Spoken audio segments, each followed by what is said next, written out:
Ay, isang mapagpalang araw po, munting kalaman nga pala, narito na naman tayo para ipagtanggol ang ating bida at ang ating hero ng bayan. Walang iba kundi si Leandro Libiste, no?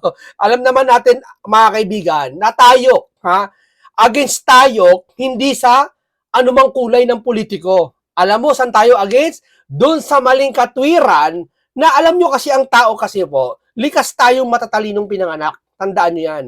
Minsan lang nagkakaroon tayo ng doubt sa sarili natin batay sa ating naririnig na mali. Di ba? Yan po ay based sa science at based sa biblical, Biblia, no? Pero kung tayo makakarinig ng tamang katwiran at hindi yung mali, sabi niya nila, kapag hindi mo sinasawa yung mali, wala nang maniniwala doon sa gagawa ng tama. Kailangan yung katwiran mangibabaw. Hindi nung kung sinong haka-haka o chismis, kundi yung katwiran na lalo na kung galing sa science at Biblia, no? Ngayon po ito si Libiste po, hindi yata makakadalo. Hindi ko sigurado kasi mamaya pa ata yung Blue Ribbon, no? Hindi ito makakadalo sa Blue, hindi ko titiyak. Pero ayon sa balita at kay Topacio, sa attorney niya, hindi yata makakadalo si Libiste. O, teka muna. Baka sabihin naman ng iba, tamo, puro ka lang pala forme, takot ka rin pala. O, sabi ko nga, saan kayo nakakitang katwiran nila na ang sabi, pag daw witness at titistigo ka, dapat wala kang takot. Eh, si Libiste daw takot-takot. Saan ka naman nakarinig na pag titistigo, hindi dapat dapat ay hindi ka takot? Eh, dapat niya matakot ka eh. Kaya nga na-invento yung batas ng PP, Witness Protection Program. Kaya nga na-invento yun eh. Kasi niya may mga tao na takot umamin. Pag umamin, may kapalit. Mamaya, pag uwi niya, ratratin siya. Eh, kung buti, sasakyan niya bulletproof. Eh, hindi. Diba? Malay mo, ratratin siya. Alam mo, maraming ganyan eh. Paglabas siya, nasa grocery siya. Paglabas siya, tambangan siya.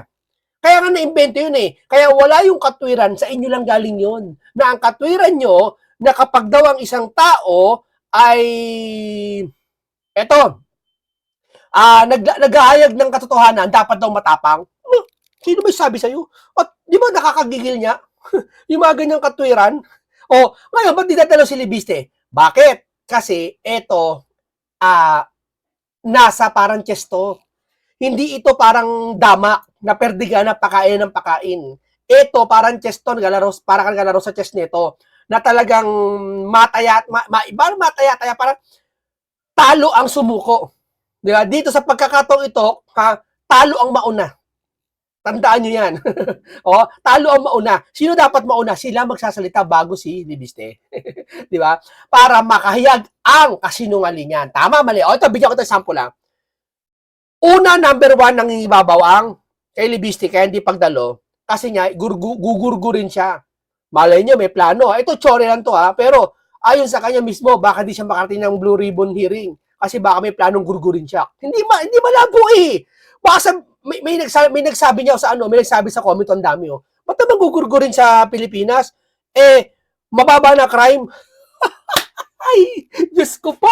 Manang-mana kay Chucky, yung katiran. Ba't daw gugurgurin si Libiste wala na daw crime sa Pilipinas, sa baba na kasi daw si BBM nakaupo. Diyos ko po. Ano ba naman kaisipan yan? Diba? Nasa Pilipinas ka. Hello! Wala ka sa ibang bansa, no? Okay, ako sa Japan ka. Maya, may ano dyan. Diba? Tuloy natin. Alam nyo kasi si Libiste, sabi gugurgurin siya. Kung ako may hawak na witness, baka gano'n isipin ko baka gurgurin niya ako. Teka muna. Hindi ako dadalo. Saka style yan. Eto, Chucky lang to, chorya ko lang. Hindi naman sinabi ni Libiste ito. Malay nyo. Chorya ko Kaya hindi dadalo si Libiste, pwedeng mabasag yung script. Alam ba, bigyan ko tayo sample. Buo na yung script. Andiyan si Libiste. Hindi dadalo. Boom! Sira. Ngayon, pag sila wala si Libiste sa Blue Ribbon hearing ni Pampilo Lacson, nagsasalita yung mga, dumalo si Bonoan, kasi nakauwi na si Bonoan Pwedeng dumalo na yon. Magtaka kayo kung di dumalo si Bonoan dyan. Mas usigin nyo yun kaysa kay Libiste. Kasi si Bonoan, ang pinaka-importante, hindi naman talaga si Libiste. Yung kahawak lang niya Di ba? Ang may pinaka-importante dyan, yung dating sekretary ng DPWH, yun ang dumalo. Kapag mamaya wala si Bonoan dyan, hindi natin alam. Basta, antay lang tayo, mga sa haka-haka naman to. Yan. Ngayon si Libiste, ganito. Hindi to delaying tactics. Pwede niya pagsalitain yung mga tao doon sa Blue Ribbon. Pag nagsalita na, pag narinig niya, kasi pag nauna si Libiste, pwedeng pasinungalingan eh. Ay, hindi totoo yan sabi mo, Libiste. Pwedeng ganun mangyari. Sino ba naman aamin na magnakaw? Sige nga, sino ba aamin? Doon niya sa pinangalan ng Diskaya, walang umamin eh. Hindi lang, wag na lang pag-amin eh. Ni dumalo sa hearing, wala eh. Sa pinangalan ng Diskaya eh. Pinangalanan na nga ni Saldi, wala eh. Lalo pa kaya si Libiste. Sa tingin nyo, corner ang gagawin dito, tingin ko. Ano to chorya ko lang to Maaring hindi muna ngayon, sasabihin, ayaw nyo muna mag-set ang Blue Ribbon, saka lalabas si Libiste ngayon. O, ito sabi mo, siya magre-rebat ngayon. Ngayon, corner kayo. Kasi mas pangit yung pupunta si Libiste, siya mauuna, maghayag ng Cabral Pais, tapos kukontrahin yung kabila, hindi. Tama lang, sira ang script. Saka, yung gurgur, boy, number 1 yan. Ito, panoorin nyo panoorin nyo si Libiste. Hindi makadadalo bukas sa Blue Ribbon Committee hearing si Batangas 1st District Representative Leandro Leviste dahil umano sa banta sa kanyang buhay. Sa programang Point of Order sa Abante, sinabi ng kanyang abogadong si Ferdinand Topacio ang mga banta kay Leviste ay kasunod ng pagsiwalat sa Cabral Files. Bukod sa banta, narayan pa umano ang mga panggigipit ng gobyerno kay Leviste. Nagsimula lamang po yan noong sinabi niya na meron siyang hawak na Cabral Files at nakalagay dito sa Cabral Files nito mga initials na OP at ES at kung ano-ano pa. No? OP, ES, alam nyo na. Kung budget ang pag-uusapan, kung pag-uusapan OP, marami ibig sabihin. Pero pag budget ang uusapan, ano ba ibig sabihin ng OP? Sorry ng iba, Office of the President. ES. Sorry ng iba, Executive Secretary. Hindi, kayo sumagot. Gusto ko. Budget na pinag-uusapan Kung sa IT, at IT kasi ako Kung sa IT pinag-uusapan, USB. Di ba? Alam mo na Pero kung doktor ang usapan USB, magtataka, ano ibig sabihin USB? Di ba? Iba Pag sa larangan ng doktor, iba ang meaning ng USB. Pag sa larangan ng IT, alam mo kung ano meaning ng USB, tama? Di ba? Yung sa doktor, ano meaning ng WBC? Sa nurse, white blood count. Di ba? White blood count ba? White blood cell. WBC. Sorry kung mali ako Hindi ako related white blood count ba o white blood cell? Alin man daw, basta WBC. Pero pag sa vaccine, ano WBC? Diba? Common sense Hindi mo pwede pag si Pacquiao ay WBC yan. White blood count, white blood cell, RBC, red blood cell, cell pala sorry. RBC, red blood cell. WBC, white blood cell. Kapag ba si Pacquiao, na pag sinabing WBC, World Boxing Champion, iisipin mo, white blood cell yon? Hindi, common sense kasi larangan niya, boxing, malamang World Boxing Champion yung WBC. Tama? Pero kung pag-uusapan OP sa IES, anong iisipin mo pag budget yon? Kayo sumagot. Ayoko sumagot. Tinuruan ko lang kayo kung paano mga tuwira ng tama. Diba? Minsan, sa pagsagot, pag sabi ng katotohanan, wala maniniwala. Pero yung manggaling sa iyo ang katotohanan sa pamamagitan ng aking mga construct na pananalita at manggagaling sa inyo, bibigyan ko idea, minsan yun ang katotohanan. Dahil puso nyo ang nagbasa, hindi pandinig, no? Okay. At marami po siyang hawak na nakita ko. Ako, duda ko lang. Ako pinakamatalinong vlogger din. Ito lang. Bakit? Aral ako ng Biblia Ha? Di ba? Bago ako na ganito, debater ako ng Biblia. Di ba? Kaya nga hinahamon ako ng sa Pinoy Canada. Hinahamon ako. Debate daw kami. Wala daw siya alam sa Biblia. Ako daw may alam. Tatanungin daw niya ako. Nako, Brad.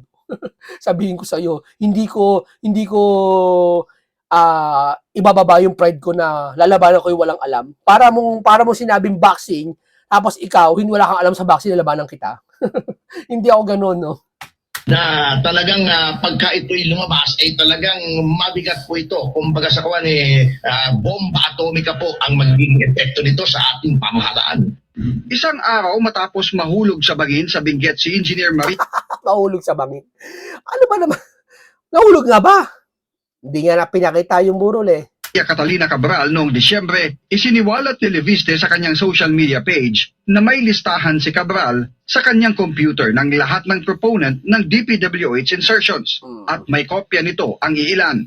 Inamin niya rin na mayroon siyang kopya nito na ibinigay sa kanya ni Cabral noon pang Setyembre. Binigyan niya umano ng kopya ang ICI at si Ombudsman Boyeng Rimulya noong Nobyembre pero walang nangyari. Dahilan kaya niya inutay-utay ng ilathala sa kanyang FB page ang mga nilalaman ng files. Sa kanyang press con sa Batangas matapos sampahan ng libel, si Palace Press Officer PCO Undersecretary Claire Castro, kaugnay ng Solar Philippines statement, sinabi ni Leviste na maraming sangkot sa cover-up ng korupsyon sa DPWH. Kaya hindi lumilipas ang araw na walang umatake sa kanya. Tila may banat pa ito sa media. May mga reports naman po sa media ng ibang mga istasyon, hindi po yung mga dito ngayon, na halata naman na may agenda. May agenda. At hindi po yung nandito ngayon. Pero baka sa agenda, nakikita natin na iba may agenda. Dagdag pa ni Leviste, may bigayan umano ng pera na nakalagay sa backpack para sa ilang taga-media. May bigayan ng cash sa backpack. Eto, inulit lang natin to ipaparinig ulit natin para ma-realize nyo. Kasi baka nakakalimutan nyo eh. Bakit di dadalo si Libisi sa Blue Ribbon? Eto, paparinig ulit natin na parang kaya mas maganda na narinig nyo pa ulit. Aling sa MOE na pondo ng bayan para sa mga iba na may agenda. Sabi niya, Eto Sandali.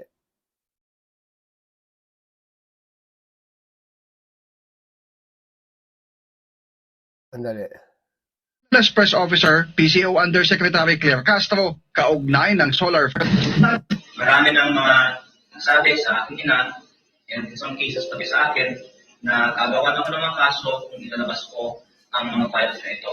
At para sa sarili kong kapakanan, tumihimik ko. Ito, pakinggan nyo mabuti pakinggan nyo mabuti Ito kasi in-screen, pasensya na kayo sa graphics in-screen record ko lang kasi ito eh. Pero focus tayo dito sa balita. Huwag tayo sa focus sa mga nakaka-distract na mga sumisingit-singit na not least obstacle dyan. because of exemplary role models like Senate President Contemporary Ping Lacson, tuloy po tayong nagsasalita at naglalabas ng impormasyon tungkol dito.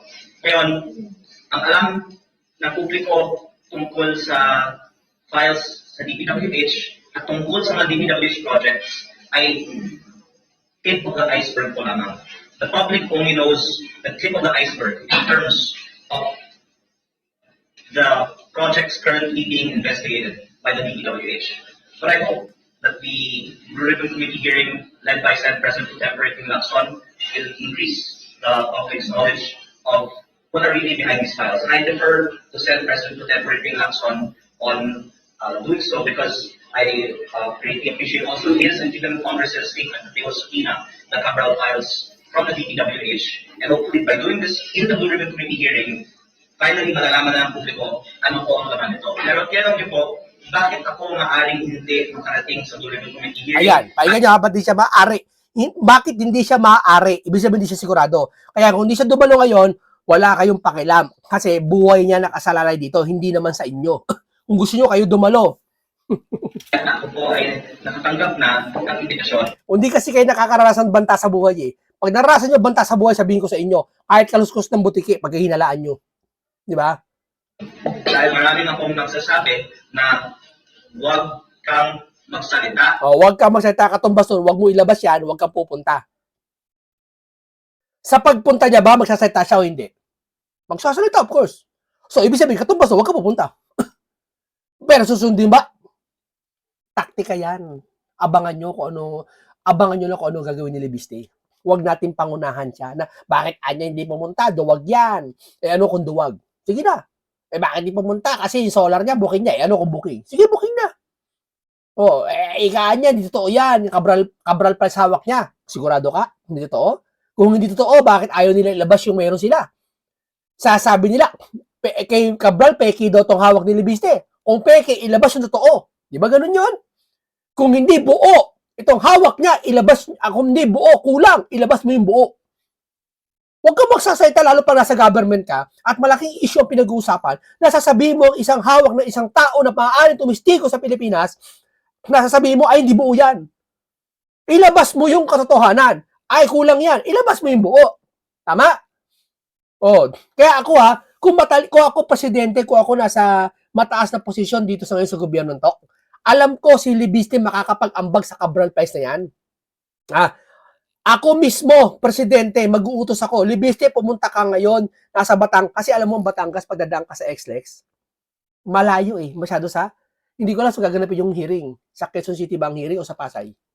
Sa Senado, sa Pasay. Malayo ang Batangas mula sa Pasay. Siguro ang biyahe mga 2 oras. Hindi ko alam, kung may traffic, 3 oras pa yata. Malayo sa distrito niya. Marami pwedeng mangyari sa kalsada. Kung dapat, kung ako presidente, mag-iisip ako. Si Libiste may hawak na Cabral Files. Teka muna. Yung hawak niya, hindi sigurado kung totoo o hindi. Pero hindi pag-uusapan niya kung totoo o hindi. Ang mahalaga, masabi niya kung ano meron siyang hawak na pagbabanggain sa meron sa DPWH, meron si Bunuan, kung meron man. Kung meron kopya si Bliss, kung meron man. Pagbabangga-banggain yon sa pamamagitan ni Ping Lacson. Tama? Kung ako presidente, isipin ko, Libiste, dumalo ka. Ako bahala sa mga proteksyon mo. Mula Batangas, puproteksyonan kita na maraming bodyguard. Lahat. Kung maganda, convoy, maraming convoy, mga 10, 20 convoy. Sama-sama, dadaan doon sa expressway. Walang problema. Kung ako presidente, ewan ko ba't di maisip ng presidente yan. Pero alam ko na isip na yan. Pero nagtataka lang ako bakit ayaw gawin. Bakit? Kayo sumagot. Ayaw ko sumagot. Kasi ko kontrahin nyo Gusto ko sa inyo manggaling ang sagot. Ganun lang yun. Pinapaunawa ko lang sa inyo. Kumbaga para akong tatanong dito na 1 plus 1, ikaw na ang sumagot. Ganun lang yun. Hindi ako magkatanong dito ng 37 times 5 divide 7 times 1,500. Hindi mo kaya sagutin Hindi ako magaganon. Magtatanong ako ng 1 plus 1 lang para alam mo ang sagot. Magtatanong ako ng ABC, anong sunod? Sa ABC, ikaw ang sumagot. Ganun lang kadali ang aking mga explanation dito. No? Pero wala ako pinagbibintangan. Ang sa akin lang, teorya lang naman to. At sa akin lang, natataka ako, kung talagang nais natin magtulungan sa bansang ito na mahuli kung sino mastermind. Huwag na lang mastermind, sige na.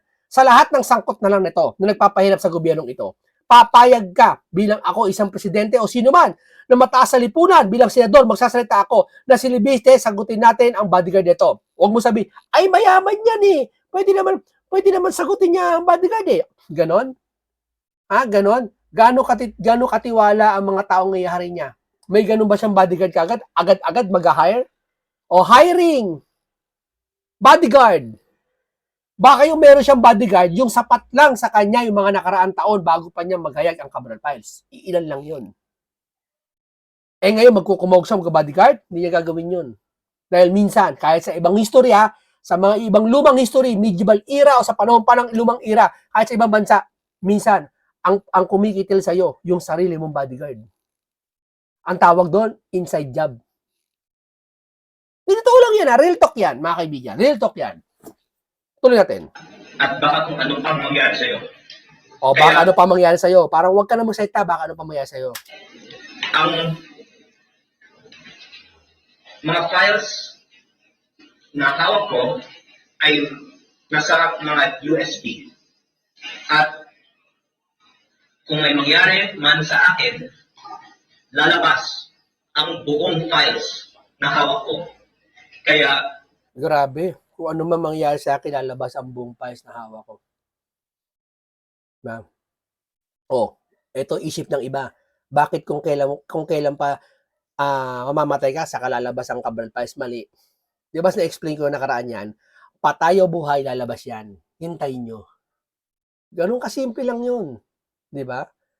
Pero ito maisingit ko lang bago tayo mag-ano Ito tataka lang ako. Nagtataka lang ako. Chore, panaginip ko to Timing Bakit umuwi ito alam nyo, dating USEC ng DPWH. Basahin natin. nakabalik na sa Pilipinas si dating DPWH Secretary Bonoan nitong linggo ng umaga sa Ninoy Aquino International Airport ayon sa Bureau of Immigration. Dumating si Bonoan sakay ng China Airline Flight Molia Taipei. Ayon sa BI, si Bonoan ay nasa ilalim ng Immigration Lookout Bulletin Order kaugnay sa investigasyon umano'y anomalous flood control at ghost project. Batay sa tala, umalis ang bansa si Bonoan nung nakaraang taon upang samahan ang kanyang asawa para sa medical procedure sa Estados Unidos. Wala siyang kasamang bumiyahe sa kanyang pagbabalik. Nilinaw ni BI na layunin ng ILBO na agad maipaalam sa mga otoridad na ang pagdating ng pag-alis ng mga tao sangkot sa kasalukuyang investigasyon. Ayon kay Immigration Commissioner Joel Anthony Biado, agad nilang ipinaalam sa Department of Justice na pagdating ni Bonoan alinsunod sa tamang proseso. DPW Secretary Bonoan, balik bansa na. Basahin natin ilang comment. Basahin natin ang ilang komento dito, nakabalik bansa siya.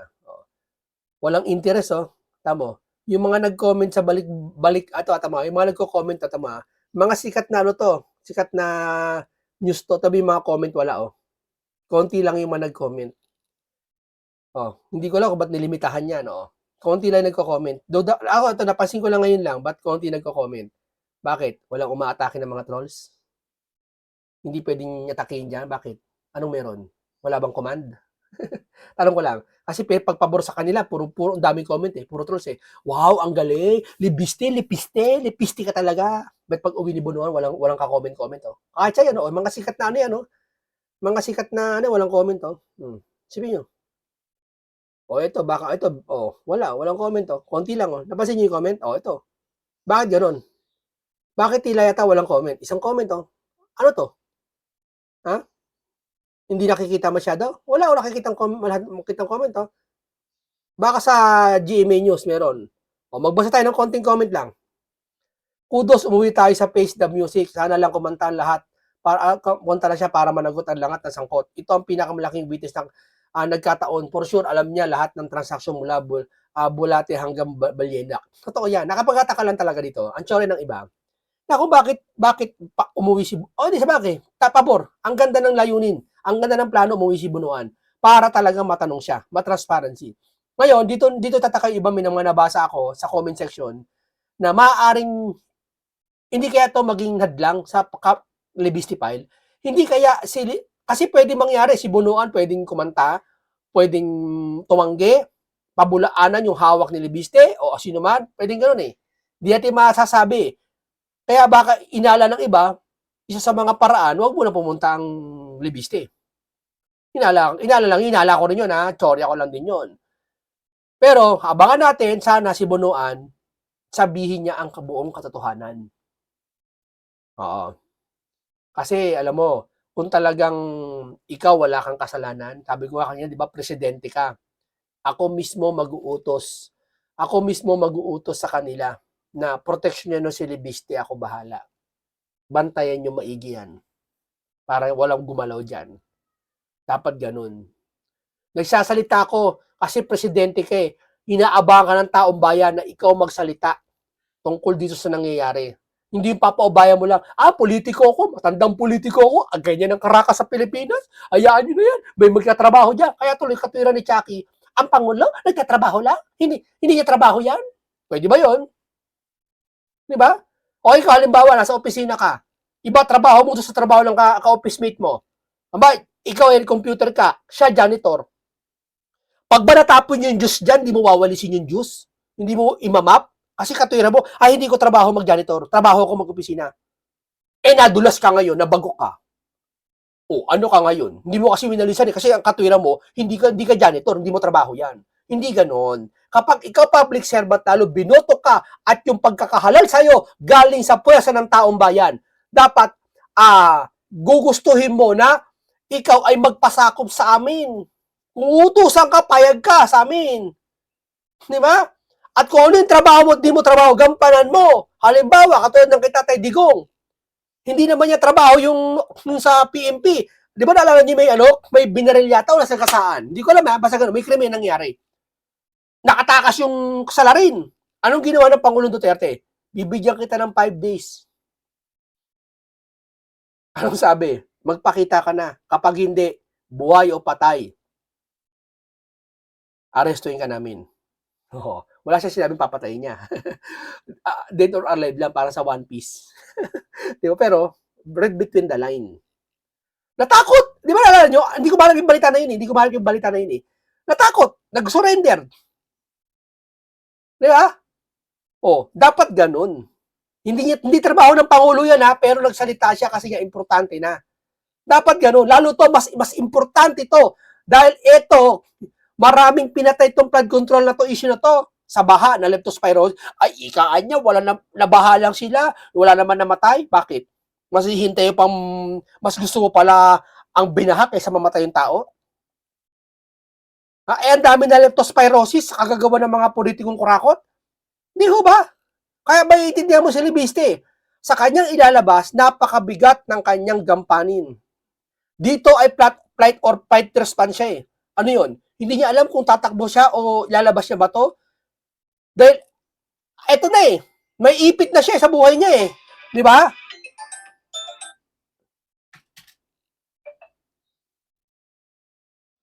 Makakaasa po ang publiko na malalaman nila ang katotohanan patungkol sa budget ng DPWH at sa mga proyekto ng DPWH kahit may nangyari sa akin. Pero kaya ko sinabi na hindi ako sigurado na makakarating ang sugulong committee hearing dahil kung babasehan ko po sa mga ipinarating na sa akin at sa akin na hindi ko alam kung ano po ang mangyayari sa akin bago magtuloy ng committee hearing. Tama, hindi niya alam kung ano mangyayari sa kanya bago mag-committee, blue, itong hearing ni Lacson. Alam mo, tayo dapat, sa sarili natin, bigyan natin ng malawak na pangunawa ang isang tao bago natin siya pasyahan. Unawain natin si Libiste kasi si Libiste, hindi siya nagpayaman. Baka wala naman dito magsasabi na ayoko yumaman. Wala naman siguro eh. Lahat pangarap yumaman, umunlad ang buhay. May simpleng buhay niya pero siyempre gusto nun pinaka-finally, yumaman siya. Diba? Para maging simple ang buhay lalo. Tama? Ngayon, hindi si Libiste magsusugal sa buhay, magpapayaman ng ganito kung siya ay magpapagurgur lang. Bata pa siya. Diba? Marami siya nababalitaan noon sa TV na ginurgur, kakanta sa pelikula, nangyayari, pero nangyayari sa totoong buhay. Sa ibang bansa, nangyayari. Gugurguri pag may witness talaga siya. Oo. Alam ng mga mapipera, alam ng mga nasa lipunan, lalo mayaman, kung paano kumilos ang isang mga tao na para ikaw ay gurgurin. Di ba? Marami niyan. Kaya, delikado. Di ba? Kaya, mauunawaan mo tong si Libiste. Ako, sa akin lang, mas maganda yung hindi mo na pumunta sa Blue Ribbon. Kung totoo man, baka bago isip niya, baka pumunta siya, abangan natin. Pero mas maganda din mo siya pumunta. Pasalitain niya muna si Manny Bonoan, pasalitain niya muna lahat ng mga nandoon. Tapos, kung si Lacson, mag-set siya ng hearing ulit sa isang linggo, pwede na magsalita. Ganun kasimple yun. Sir, hindi naman po ibig sabihin that you need to seek permission for the House leadership or the Speaker. Hindi po. Basta ako po ay may imbitasyon. Basta ako po ay hindi patahimikin. Nais ko pong dumalo sa Blue Ribbon Committee hearing. Tamo. Kung siya hindi patahimikin, nais niyang dumalo sa Blue Ribbon hearing. Napakalinaw po mga kababayan. Hindi na to para batikusin pa si Libiste. Magtiwala tayo, hawak niya ang katotohanan. Huwag kayong mainip. Hindi to basta-basta. Sa isang investigasyon, may nakita ka magnakaw sa kapitbahay mo, may nakita ka nagnakaw, kapitbahay mo. Hindi ka basta-basta. Di ba sa mga balita ganito? Nahuli, drugs. Anong sinasabi ng balita? Hinihinalang sa sachet ng drugs. Ba't nilalagyan ng hinihinala? Kasi pwede mabaliktad yung newscaster eh. Kung pasamain siya, sabi mo drugs yan, pero hindi pala. Kung ilaban sa korte, mayaman yung nabangga mo, sabihin di drugs yun. Mabayaran milyon-milyon. O hindi ka kawain nag-report. Sino ba kasi sabi drugs yan? Yung reporter ho. O hindi naipit ka pa. Sa kakalokohan ng mga tao ngayon. Kaya ang banggit minsan, hinihinalang sa sachet ng durugista, hinihinalang sa sachet ng pulburon, nakita, nasamsam. Di ba? Hindi kagad sila naghahayag kahit mga investigasyon na nagnakaw ka, dadaan muna sa mga investigasyon, payaan mo muna siya magsalita. Kahit sa debate sa Biblia. Ito kasi matinding debate mangyayari dito pag dumalo siya. Oo, kahit sa debate, ako, hindi mo na ako sasalita. Pasalitain mo muna lahat yan. Tsaka ka mag-rebat. I-rebat mo lahat ng, iaano mo siya, re-rebat mo siya sa lahat ng sasabihin mo. Ibabalik mo sa kanya na, oh, hindi totoo yan. Sa debate, ganun eh. Sige na, batuin mo na akong batuin sa debate. Sige, mali paniniwala ko. Ako naman, turn ko naman. Ito naman sabihin ko. Parang ganito rin to. Kung hindi siya makakadalo ngayon, pakikinggan niya muna siguro lahat ng sasabihin na doon. At kapag nalista na niya, may resibo na siya para sabihin na ito, ganyan-ganyan. Tama, mali. Di ba? Nagets nyo ba ako, mga kaibigan? Kaya, Libiste, suporta kami sa'yo. Ingat po kayo. Ingat po kayo. Yung hinala ng iba, maaring daw, kaya daw ito hindi pupunta dahil umuwi si Bunuan. Sa tingin ko, parang hindi naman. Hinala na naman yun eh. Pero gusto ko kayo na sumagot. Kayo sumagot. Dahil ba umuwi si Bunuan? Kasi, tanong, dahil ba umuwi si Bunuan kaya hindi dadating si Libiste? Kasi magiging, para masira ang script nila. Para si Libiste, dire-diretso pa rin ang plano. Ang plano kasi ni Libiste, kabutihan eh. Sa katotohanan eh. Sa plano nila, tagilid tayo eh. Yeah? Hindi natin sinabi, masamang plano nila. Pero tagilid kami, diskumpyado, ika nga. Wala kaming tiwala sa inyo. Kay Libiste kami titiwala ngayon, pati kay Senator Rodante Marcoleta at iba pa. Okay, ganito lang po muna, paalam sa inyong lahat.